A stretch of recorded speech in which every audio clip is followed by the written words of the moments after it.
il provvedimento non deve essere una sfida per cercare di trovare, che so, faremo l'happy hour a mezzogiorno perché a mezzogiorno si può stare in piedi, piuttosto che posso inventarmi altre soluzioni. È una chiamata di popolo anche a un senso civico e anche di rispetto nei confronti dei pazienti da un lato, ma anche dei tanti nostri operatori che non sono poco in difficoltà negli ospedali.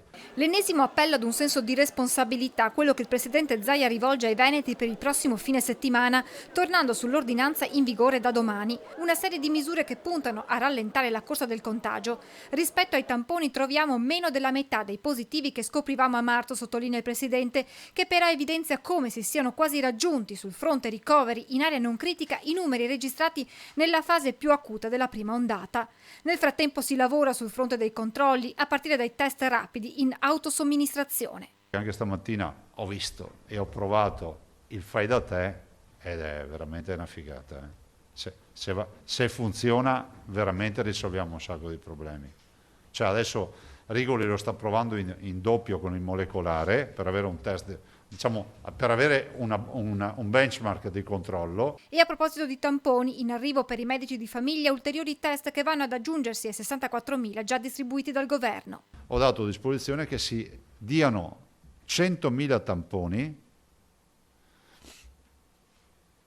della regione. Su questo fronte sta proseguendo anche il confronto con farmacie e pediatri di libera scelta, mentre per quanto riguarda i veterinari, Zaia ha scritto al Ministero per ottenere l'autorizzazione. Pronta poi un'intensificazione in termini di numeri e orari dei Covid Point. Stamattina abbiamo spinto ancora con i direttori per fare delle fasce con aperture dalle 6-7 del mattino per tutta la giornata.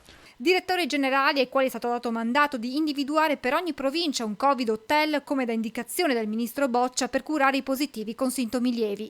Ovviamente in via informale, visto considerato che è un impegno che poi si prenderà il governo, ma almeno di non trovarsi all'ultimo minuto e andare in cerca dell'hotel perché abbiamo i soldi, è meglio trovare l'hotel e dopo farci mandare i soldi. Sul fronte vaccini antinfluenzali in Veneto sono ormai arrivate quasi tutte le dosi acquistate, mentre si sta già oliando la macchina per la distribuzione del vaccino anti-Covid dopo l'annuncio del Ministero che prevede la somministrazione in Italia da fine gennaio. Lo sforzo organizzativo è altissimo perché il piano di vaccinazione va fatto in poco tempo, non è escluso che poi magari la nostra vaccinazione diventi anche un pass. Il Veneto si appresta ad affrontare il primo fine settimana con le nuove misure e a proposito di ordinanza arrivano alcune precisazioni: mascherina sempre indossata al tavolo di bar e ristoranti salvo quando si consuma e ancora parrucchieri e lavanderie aperti nei centri e parchi commerciali.